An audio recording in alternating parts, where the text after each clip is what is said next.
ಇವಾಗಿರೋ ಚಳಿ ಚಳಿ ವೆದರ್ಗೆ ಈ ಥರ ಬಿಸಿ ಬಿಸಿಯಾಗಿರೋ ಬೋಂಡಾ ಸೂಪ್ ಕೊಟ್ಟರೆ ಯಾರಿಗೆ ತಾನೇ ಇಷ್ಟ ಆಗಲ್ಲ. ಹೆಲೋ ಫ್ರೆಂಡ್ಸ್, ಎಲ್ರಿಗೂ ನಮಸ್ಕಾರ. ವೆಲ್ಕಮ್ ಬ್ಯಾಕ್ ಟು ನಮ್ಮ ರೆಸಿಪೀಸ್. ಇವತ್ತಿನ ವಿಡಿಯೋದಲ್ಲಿ ಹೊರಗಡೆಯಿಂದ ಕ್ರಿಸ್ಪಿ ಹಾಗೆ ಒಳಗಡೆಯಿಂದ ಸಾಫ್ಟ್ ಆಗಿರೋ ಈ ಥರ ಬೋಂಡಾ ಹಾಗೆಯೇ ಸೂಪ್ನ ಹೇಗೆ ಮಾಡೋದು ಅಂತ ನೋಡೋಣ. ಬೋಂಡಾ ಮಾಡಲಿಕ್ಕೆ ಉದ್ದಿನ ಕಾಳನ್ನು ನೆನೆಸಿಡಬೇಕಾಗತ್ತೆ. ಈ ಉದ್ದಿನ ಕಾಳು ಮಿನಿಮಮ್ ಅಂದರೆ 2 ತಾಸು ನೆನೆಯಬೇಕಾಗತ್ತೆ. ಆದರೆ ನಾನಿಲ್ಲಿ ರಾತ್ರಿನೇ 1 ಲೋಟದಷ್ಟು ಉದ್ದಿನ ಕಾಳು ತೊಗೊಂಡು ನೆನೆಸಿಟ್ಕೊಳ್ತಾ ಇದ್ದೀನಿ. ಹಾಗೆ ಇದರೊಟ್ಟಿಗೆ 1 ಚಮಚದಷ್ಟು ಅಕ್ಕಿ ಹಾಗೆ 1 ಚಮಚದಷ್ಟು ಕಡಲೆಬೇಳೆ ತಗೊಂಡು ಇದನ್ನೆಲ್ಲ ಚೆನ್ನಾಗಿ ವಾಶ್ ಮಾಡಿ ನೆನೆಸಿಟ್ಕೊಳ್ತಾ ಇದ್ದೀನಿ. ಅಕ್ಕಿ ಹಾಕೋದ್ರಿಂದ ಬೋಂಡಾ ಕ್ರಿಸ್ಪಿಯಾಗಿ ಬರುತ್ತೆ, ಹಾಗೆ ಕಡಲೆಬೇಳೆ ಹಾಕೋದ್ರಿಂದ ಕಲರ್ ಚೆನ್ನಾಗಿ ಬರುತ್ತೆ. ಹಾಗೆಯೇ ಇಲ್ಲಿ ಸೂಪ್ ಮಾಡಲಿಕ್ಕೆ ನಾನಿಲ್ಲಿ ತೋರಿಸ್ತಿದ್ದೀನಲ್ವ, ಚಿಕ್ಕ ಲೋಟದಲ್ಲಿ 1 ಲೋಟದಷ್ಟು ಹೆಸರುಬೇಳೆ ತಗೊಂಡು ಚೆನ್ನಾಗಿ ವಾಶ್ ಮಾಡಿಕೊಂಡು ಒಂದು ಕುಕ್ಕರ್ಗೆ ಸೇರಿಸ್ಕೊಳ್ತಾ ಇದ್ದೀನಿ.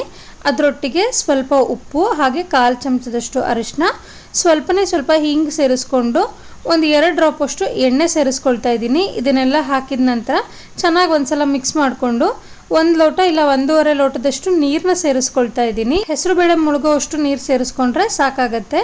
ಇದನ್ನು 2-3 ವಿಷಲ್ ತೆಗೆಸ್ಕೊಳ್ಳೋಣ. ಕುಕ್ಕರ್ ವಿಷಲ್ ಬರೋ ಅಷ್ಟರಲ್ಲಿ ಪಕ್ಕದಲ್ಲಿ ಒಂದು ಕಡಾಯಿಗೆ ಸುಮಾರು 3 ಟೇಬಲ್ ಸ್ಪೂನ್ ಅಷ್ಟು ಎಣ್ಣೆ ಸೇರಿಸ್ಕೊಳ್ತಾ ಇದ್ದೀನಿ. ಎಣ್ಣೆ ಚೆನ್ನಾಗಿ ಬಿಸಿಯಾದ ನಂತರ 1 ಸ್ಪೂನ್ ಪೂರ್ತಿಯಾಗಿ ಜೀರಿಗೆನ ಸೇರಿಸ್ಕೊಳ್ತಾ ಇದ್ದೀನಿ. ಜೀರಿಗೆ ಸ್ವಲ್ಪ ಜಾಸ್ತಿ ಹಾಕ್ಕೊಂಡ್ರೆ ಸೂಪ್ ಚೆನ್ನಾಗಿರುತ್ತೆ. ಇದರೊಟ್ಟಿಗೆ 1/4 ಇಂಚಷ್ಟು ಶುಂಠಿ ಚಿಕ್ಕದಾಗಿ ಕಟ್ ಮಾಡಿ ಸೇರಿಸ್ಕೊಂಡಿದ್ದೀನಿ. ಹಾಗೆ 2 ಎಸಳು ಬೆಳ್ಳುಳ್ಳಿನೂ ಕೂಡ ಚಿಕ್ಕದಾಗಿ ಸೇರಿಸ್ಕೊಂಡಿದ್ದೀನಿ. ಸುಮಾರು 5 ಹಸಿ ಮೆಣಸಿನ್ಕಾಯಿನ ಈ ಥರ ಸ್ಲಿಟ್ಟಾಗಿ ಕಟ್ ಮಾಡಿಕೊಂಡು ಸೇರಿಸ್ಕೊಳ್ತಾ ಇದ್ದೀನಿ. ಹಾಗೆ ಇದರೊಟ್ಟಿಗೆ 6-7 ಕಾಳು ಮೆಣಸನ್ನು ಕೂಡ ಜಜ್ಜಿ ಸೇರಿಸ್ಕೊಳ್ತಾ ಇದ್ದೀನಿ. ಫ್ಲೇಮ್ನ ಮೀಡಿಯಮಲ್ಲೇ ಇಟ್ಕೊಂಡು ಈ ಹಸಿ ಮೆಣಸಿನ್ಕಾಯಿ ಎಲ್ಲ ಚೆನ್ನಾಗಿ ಖಾರ ಬಿಟ್ಕೊಳ್ಳೋವರೆಗೂ ಫ್ರೈ ಮಾಡ್ಕೊಳ್ತಾ ಇದ್ದೀನಿ. ನಾವು ಹಾಕಿರೋ ಶುಂಠಿ ಬೆಳ್ಳುಳ್ಳಿ ಹಾಗೆ ಕಾಳು ಮೆಣಸು ಎಲ್ಲದ್ರದ್ದು ಫ್ಲೇವರ್ ಬಿಟ್ಕೊಳ್ಳೋ ತನಕ ಫ್ರೈ ಮಾಡಿಕೊಂಡು ನಂತರ ಸ್ವಲ್ಪ ಕರಿಬೇವು ಸೇರಿಸ್ಕೊಳ್ತಾ ಇದ್ದೀನಿ, 1 ಗರಿಯಷ್ಟು. ಇದನ್ನು ಕೂಡ ಹಾಕೊಂಡ ನಂತರ ಮತ್ತೊಂದು ಸಲ ಚೆನ್ನಾಗಿ ಫ್ರೈ ಮಾಡಿಕೊಂಡು ನಂತರ ಇದರೊಟ್ಟಿಗೆ ಟೊಮೊಟೊ ಹಣ್ಣನ್ನು ಸೇರಿಸ್ಕೋಬೇಕಾಗತ್ತೆ.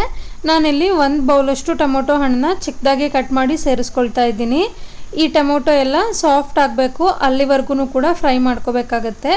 ಇದೆಲ್ಲ ಒಟ್ಟಿಗೆ ಫ್ರೈ ಆಗಿ ಕೊನೆಯಲ್ಲಿ ಎಣ್ಣೆ ಬಿಟ್ಕೊಳ್ತಾ ಬರುತ್ತೆ, ಅಲ್ಲಿವರೆಗೂ ಕೂಡ ಮೀಡಿಯಮ್ ಫ್ಲೇಮಲ್ಲೇ ಇಟ್ಕೊಂಡು ಫ್ರೈ ಮಾಡ್ಕೊಳ್ತೀನಿ. ಇದರೊಟ್ಟಿಗೆ ಸ್ವಲ್ಪ ಉಪ್ಪನ್ನು ಸೇರಿಸ್ಕೊಳ್ತಾ ಇದ್ದೀನಿ. ಉಪ್ಪು ಸೇರಿಸೋದ್ರಿಂದ ಟೊಮೊಟೊ ಬೇಗ ಸಾಫ್ಟ್ ಆಗುತ್ತೆ. ಹಾಗೆಯೇ ಸ್ವಲ್ಪ ಹಿಂಗನ್ನು ಸೇರಿಸ್ಕೊಳ್ತಾ ಇದ್ದೀನಿ. ನಾನೀಗ ಆಗಲೇ ಹೆಸರುಬೇಳೆ ಬೇಯಿಸುವಾಗ ಕೂಡ ಹಿಂಗೆ ಸೇರಿಸಿರೋದ್ರಿಂದ ಇಲ್ಲಿ ಸ್ವಲ್ಪ ಸೇರಿಸ್ತಾ ಇದ್ದೀನಿ ಅಷ್ಟೇ. ಇದನ್ನೆಲ್ಲ ಹಾಕಿದ ನಂತರ ಚೆನ್ನಾಗಿ ಒಂದ್ಸಲ ಮಿಕ್ಸ್ ಮಾಡಿಕೊಂಡು 5 ಮಿನಿಟ್ಸ್ ಇದನ್ನು ಮೀಡಿಯಮ್ ಫ್ಲೇಮಲ್ಲಿ ಹಾಗೇ ಬಿಟ್ಟಿರ್ತೀನಿ. ಈಗ ನೋಡ್ತಿರ್ಬೋದು ಇದೆಲ್ಲ ಚೆನ್ನಾಗಿ ಬೆಂದು ಎಣ್ಣೆ ಬಿಟ್ಕೊಳ್ತಾ ಇದೆ. ಈ ಟೈಮಲ್ಲಿ ನಾವು ಮೊದಲೇ ಬೇಯಿಸಿಟ್ಕೊಂಡಿದ್ದಂತಹ ಹೆಸರುಬೇಳೆ ಮಿಶ್ರಣನ ಸೇರಿಸ್ಕೊಳ್ಳೋಣ. ನಾನು ಈ ರೆಸಿಪಿನ ಬ್ರೇಕ್ಫಾಸ್ಟಿಗಂತ ಮಾಡ್ಕೊಳ್ತಾ ಇರೋದು. ನಾನು ತೋರಿಸಿರೋ ಮೆಷರ್ಮೆಂಟಲ್ಲೇ ಮಾಡಿಕೊಂಡ್ರೆ 4 ಜನಕ್ಕೆ ಸಫಿಷಿಯೆಂಟಾಗಿ ಬ್ರೇಕ್ಫಾಸ್ಟ್ ಆಗುತ್ತೆ. ಈಗ ಬೇಯಿಸಿರೋ ಬೇಳೆನೆಲ್ಲ ಹಾಕಿದ ನಂತರ ಚೆನ್ನಾಗಿ ಒಂದ್ಸಲ ಮಿಕ್ಸ್ ಕೊಟ್ಕೊಂಡು ಕುಕ್ಕರಿಗೆ ಸ್ವಲ್ಪ ನೀರು ಹಾಕಿ ಅದನ್ನು ಕೂಡ ಸೇರಿಸ್ಕೊಳ್ತಾ ಇದ್ದೀನಿ. ಇದನ್ನು ಮತ್ತೊಂದು ಸಲ ಮಿಕ್ಸ್ ಮಾಡಿಕೊಂಡು ಕನ್ಸಿಸ್ಟೆನ್ಸಿನ ಅಡ್ಜಸ್ಟ್ ಮಾಡ್ಕೊಳ್ಲಿಕ್ಕೆ ನೀರನ್ನ ಸೇರಿಸ್ಕೋಬೇಕಾಗತ್ತೆ. ನಾನಿಲ್ಲಿ ಸುಮಾರು 2 ಲೋಟದಷ್ಟು ನೀರನ್ನ ಸೇರಿಸ್ಕೊಳ್ತಾ ಇದ್ದೀನಿ. ನಿಮಗೆ ಯಾವ ಕನ್ಸಿಸ್ಟೆನ್ಸಿ ಬೇಕಾಗತ್ತೆ ನೋಡಿಕೊಂಡು ನೀರು ಸೇರಿಸ್ಕೊಳ್ಳಿ. ಇದನ್ನೆಲ್ಲ ಹಾಕಿದ ನಂತರ ಇದು ಚೆನ್ನಾಗಿ ಕುದಿಬೇಕು, ಅಲ್ಲಿವರೆಗೂ ಹಾಗೇ ಬಿಡ್ತೀನಿ. ಅದು ಕುದಿಯೋ ಅಷ್ಟರಲ್ಲಿ ನಾನಿಲ್ಲಿ ಉದ್ದಿನ ಹಿಟ್ಟನ್ನ ರೆಡಿ ಮಾಡ್ಕೊಳ್ತಾ ಇದ್ದೀನಿ. ನೋಡ್ತಿರ್ಬೋದು ಕಾಳುಗಳೆಲ್ಲ ಚೆನ್ನಾಗಿ ನೆಂದಿದೆ. ಈಗ ಇದನ್ನು ಮಿಕ್ಸಿ ಜಾರ್ಗೆ ಹಾಕ್ಕೊಳ್ತಾ ಇದ್ದೀನಿ. ರುಬ್ಕೊಳ್ಲಿಕ್ಕೆ ನೀರು ಸೇರಿಸೋ ಅವಶ್ಯಕತೆ ಇಲ್ಲ. ಆದಷ್ಟು ನೀರು ಸೇರಿಸ್ತೇನೆ ರುಬ್ಲಿಕ್ಕೆ ಟ್ರೈ ಮಾಡಿ. ಒಂದು ಪಕ್ಷದಲ್ಲಿ ಗ್ರೈಂಡ್ ಆಗ್ತಾ ಇಲ್ಲ ಅಂದರೆ ಸ್ವಲ್ಪ ನೀರು ಸೇರಿಸ್ಕೊಂಡು ರುಬ್ಕೋಬೇಕಾಗತ್ತೆ. ನೀರು ಸೇರಿಸೋದ್ರಿಂದ ಹಿಟ್ಟು ತೆಳ್ಳಗಾಗ್ಬಿಡುತ್ತೆ, ಆಗ ಬೋಂಡಾ ಅಷ್ಟು ಚೆನ್ನಾಗಿ ಬರೋದಿಲ್ಲ. ಈಗ ಈ ಸೂಪು ಕುದಿಲಿಕ್ಕೆ ಸ್ಟಾರ್ಟ್ ಆಗಿದೆ. ಈ ಟೈಮಲ್ಲಿ ಒಂದ್ಸಲ ಟೇಸ್ಟ್ ಚೆಕ್ ಮಾಡ್ಕೊಳ್ಳಿ, ಉಪ್ಪೇನಾದರೂ ಬೇಕಿದ್ದರೆ ಸೇರಿಸ್ಕೋಬೇಕಾಗತ್ತೆ. ಈಗ ಕೊನೆಯಲ್ಲಿ ಗ್ಯಾಸ್ ಫ್ಲೇಮ್ ಆಫ್ ಮಾಡಿಬಿಟ್ಟು ನಂತರ ಸ್ವಲ್ಪ ಕೊತ್ತಂಬರಿ ಸೊಪ್ಪೆಲ್ಲ ಹಾಕಿಬಿಟ್ಟು ಲಿಡ್ ಕ್ಲೋಸ್ ಮಾಡ್ತಾ ಇದ್ದೀನಿ. ಕೊತ್ತಂಬರಿ ಸೊಪ್ಪನ್ನ ಸೇರಿಸೋದ್ರಿಂದ ಸೂಪ್ ಟೇಸ್ಟು ತುಂಬಾ ಚೆನ್ನಾಗಿರುತ್ತೆ, ಮಿಸ್ ಮಾಡ್ದೇ ಸೇರಿಸ್ಕೊಳ್ಳಿ. ಈಗ ಉದ್ದಿನ ಹಿಟ್ಟು ಕೂಡ ಗ್ರೈಂಡ್ ಆಗಿದೆ. ನೋಡ್ತಿರ್ಬೋದು ಈ ಥರ ತುಂಬಾ ನೈಸಾಗಿ ಗ್ರೈಂಡ್ ಮಾಡ್ಕೋಬೇಕಾಗತ್ತೆ. ನಾನಿಲ್ಲಿ ಎಕ್ಸ್ಟ್ರಾ ನೀರನ್ನ ಸೇರಿಸ್ಕೊಂಡಿಲ್ಲ, ಉದ್ದಿನ ಬೇಳೆಲಿರೋ ಮಾಯಿಶ್ಚರ್ ಕಂಟೆಂಟಲ್ಲೇ ಹಿಟ್ಟು ಚೆನ್ನಾಗಿ ನೈಸ್ ಆಗಿದೆ. ಆದಷ್ಟು ಸಣ್ಣ ಜಾರಲ್ಲೇ ಹಾಕ್ಕೊಂಡು ಗ್ರೈಂಡ್ ಮಾಡ್ಕೊಳ್ಳಿ, ಆಗ ಬೇಗನೆ ಸಾಫ್ಟ್ ಆಗುತ್ತೆ, ನೀರು ಸೇರಿಸೋ ಅವಶ್ಯಕತೆ ಇರಲ್ಲ. ಈ ಹಿಟ್ಟಿಗೆ ನಾನು 6-7 ಕಾಳು ಮೆಣಸನ್ನ ತರ್ತರಿಯಾಗಿ ಜಚ್ಕೊಂಡಿದ್ದೀನಿ. ಅದರೊಟ್ಟಿಗೆ 2 ಹಸಿ ಮೆಣಸಿನ್ಕಾಯಿನ ಈ ಥರ ಚಿಕ್ಕದಾಗಿ ಕಟ್ ಮಾಡಿ ಸೇರಿಸ್ಕೊಳ್ತಾ ಇದ್ದೀನಿ. ಹಾಗೆ ಒಂದು 2 ಗರಿಯಷ್ಟು ಕರ್ಬೇವಿನ ಸೊಪ್ಪನ್ನು ಸೇರಿಸ್ಕೊಳ್ತಾ ಇದ್ದೀನಿ. ನಂತರ ರುಚಿಗೆ ತಕ್ಕಷ್ಟು ಉಪ್ಪು, ಒಂದು 1/4 ಸ್ಪೂನಷ್ಟು ಸೋಡಾನ ಸೇರಿಸ್ಕೊಳ್ತಾ ಇದ್ದೀನಿ. ಸೋಡಾ ಹಾಕೋದ್ರಿಂದ ಈ ಬೋಂಡಾಗಳು ತುಂಬ ಸಾಫ್ಟಾಗಿ ಫ್ಲಫಿಯಾಗಿ ಬರುತ್ತೆ. ಇದನ್ನೆಲ್ಲ ಹಾಕಿದ ನಂತರ ಈ ಹಿಟ್ಟನ್ನು ಚೆನ್ನಾಗಿ ಮಿಕ್ಸ್ ಮಾಡಬೇಕಾಗತ್ತೆ. ಈ ಥರ ಚೆನ್ನಾಗಿ ಮಿಕ್ಸ್ ಮಾಡೋದ್ರಿಂದ ಹಿಟ್ಟು ಹಗುರ ಆಗ್ತಾ ಬರುತ್ತೆ. ಆಗ ಬೋಂಡ ತುಂಬ ಚೆನ್ನಾಗಿ ಬರುತ್ತೆ. ಆದಷ್ಟು ಈ ಥರ ಒಂದು 5 ನಿಮಿಷ ಆದ್ರೂ ಚೆನ್ನಾಗಿ ಮಿಕ್ಸ್ ಮಾಡ್ಕೊಳ್ಳಿ. ನಿಮಗೆ ಡಿಫ್ರೆನ್ಸ್ ಗೊತ್ತಾಗುತ್ತೆ. ಈ ಥರ ಕಂಟಿನ್ಯೂಸ್ ಆಗಿ ಮಿಕ್ಸ್ ಮಾಡ್ತಾ ಮಾಡ್ತಾ ಹಿಟ್ಟು ಹಗುರ ಆಗ್ತಾ ಬರುತ್ತೆ. ನೀವೇನಾದರೂ ಹಿಟ್ಟನ್ನ ರುಬ್ಬೋ ಟೈಮಲ್ಲಿ ಮಿಸ್ಸಾಗಿ ಏನಾದರೂ ತೆಳ್ಳಗಾಯಿತು ಅಂದರೆ ಅದರೊಟ್ಟಿಗೆ 1 ಚಮಚದಷ್ಟು ಅಕ್ಕಿ ಹಿಟ್ಟನ್ನ ಸೇರಿಸ್ಕೋಬೋದು. ಇಲ್ಲ ಅಂದರೆ ಸಣ್ಣ ರವೆ ಕೂಡ ಸೇರಿಸ್ಕೋಬೋದು. ಬಟ್ ಸಣ್ಣ ರವೆ ಸೇರಿಸೋದ್ರಿಂದ ಬೋಂಡದಲ್ಲಿ ರವೆ ಹಾಗೆ ಕಾಣಿಸ್ತಾ ಇರುತ್ತೆ. ಅದ್ರ ಬದಲಾಗಿ ಅಕ್ಕಿ ಹಿಟ್ಟನ್ನು ಸೇರಿಸ್ಕೋಬೋದು. ಆದಷ್ಟು ಗಟ್ಟಿಗೇ ರುಬ್ಕೊಳ್ಳೋಕ್ಕೆ ಟ್ರೈ ಮಾಡಿ. ಮಿಸ್ಸಾಗಿ ಏನಾದರೂ ತೆಳ್ಳಗಾಯಿತು ಅಂದರೆ ಮಾತ್ರ ಅಕ್ಕಿ ಹಿಟ್ಟನ್ನ ಸೇರಿಸ್ಕೊಳ್ಳಿ. ಈಗ ಪರ್ಫೆಕ್ಟ್ ಕನ್ಸಿಸ್ಟೆನ್ಸಿನಲ್ಲಿ ಇದೆ. ಬೋಂಡ ಹಾಕೋಕ್ಕಿಂತ ಮುಂಚೆ ಕೈನ ಒದ್ದೆ ಮಾಡ್ಕೋಬೇಕಾಗತ್ತೆ. ಹಾಗೆಯೇ ಈ ಥರ ತೊಗೊಂಡ್ಬಿಟ್ಟು ಎಣ್ಣೆನಲ್ಲಿ ಬಿಡೋದು. ನಿಮಗೆ ಯಾವ ಸೈಜಲ್ಲಿ ಬೇಕಾಗುತ್ತೆ ಆ ಸೈಜ್ ಬೋಂಡಸ್ನ ಹಾಕ್ಕೋಬೋದು. ಆದರೆ ಪ್ರತಿ ಬೋಂಡ ಹಾಕೋಕ್ಕೆ ಮೊದಲು ಕೈನ ಒದ್ದೆ ಮಾಡಿಕೊಂಡು ಹಾಕ್ಕೊಳ್ಳೋದ್ರಿಂದ ಬೋಂಡ ಶೇಪು ತುಂಬಾ ಚೆನ್ನಾಗಿ ಬರುತ್ತೆ. ಬೋಂಡ ಹಾಕೋಕ್ಕಿಂತ ಮೊದಲು ಎಣ್ಣೆ ಚೆನ್ನಾಗಿ ಕಾದಿರಬೇಕು. ಹಾಕೋ ಟೈಮಲ್ಲಿ ಫ್ಲೇಮ್ ಹೈಯಲ್ಲೇ ಇಟ್ಕೊಳ್ಳಿ.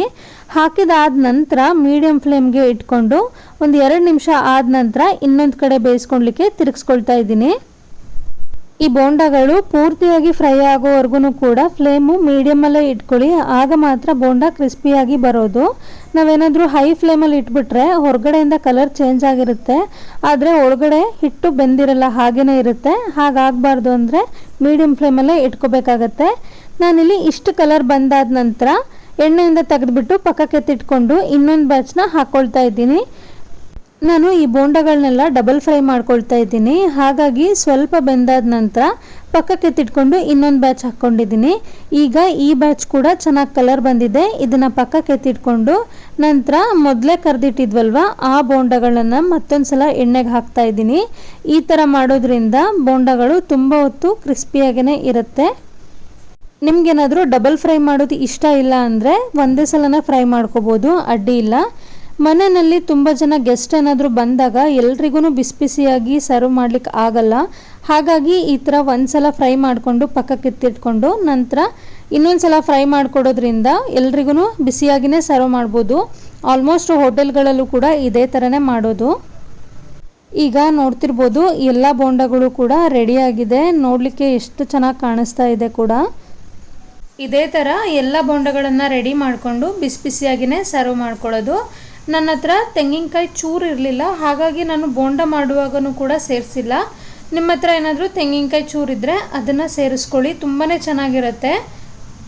ಈ ಬೋಂಡ ಒಟ್ಟಿಗೆ ಬಿಸಿ ಬಿಸಿಯಾಗಿರೋ ಸೂಪ್ನ ಜಾಸ್ತಿ ಹಾಕ್ಕೊಂಡು ಸರ್ವ್ ಮಾಡಿಕೊಂಡ್ರೆ ತಿನ್ನಲಿಕ್ಕೆ ತುಂಬಾ ಚೆನ್ನಾಗಿರುತ್ತೆ. ಕೊನೆಯಲ್ಲಿ ಸ್ವಲ್ಪ ತೆಂಗಿನಕಾಯಿ ತುರಿ ಹಾಗೆ ಸ್ವಲ್ಪ ಕೊತ್ತಂಬರಿ ಸೊಪ್ಪನ್ನ ಹಾಕ್ಕೊಂಡು ಸರ್ವ್ ಮಾಡ್ಕೊಳ್ತಾ ಇದ್ದೀನಿ. ಟೇಸ್ಟ್ ಅಂತೂ ತುಂಬಾ ಚೆನ್ನಾಗಿತ್ತು. ಈ ವಿಡಿಯೋ ನೋಡಿ ನಿಮಗೇನು ಅನ್ನಿಸ್ತು? ಬಾಯಲ್ಲಿ ನೀರು ಬಂತಾ ಅಥವಾ ಆದಷ್ಟು ಬೇಗ ಈ ರೆಸಿಪಿನ ತಿನ್ನಬೇಕು ಅನ್ನಿಸ್ತಾ? ಖಂಡಿತವಾಗ್ಲೂ ನಿಮಗೂ ತಿನ್ನಬೇಕು ಅಂತ ಅನಿಸಿರುತ್ತೆ. ಆದಷ್ಟು ಬೇಗ ಮನೆಯಲ್ಲೇ ಈ ರೆಸಿಪಿನ ಟ್ರೈ ಮಾಡಿ. ಹಾಗೆ ರೆಸಿಪಿ ಹೇಗೆ ಬಂತು ಅಂತ ಕಮೆಂಟ್ ಮಾಡಿ. ಮತ್ತೆ ಸಿಗ್ತೀನಿ ಮುಂದಿನ ವಿಡಿಯೋದಲ್ಲಿ ಇನ್ನೊಂದು ಹೊಸ ರೆಸಿಪಿ ಜೊತೆ. Thank you for watching this video.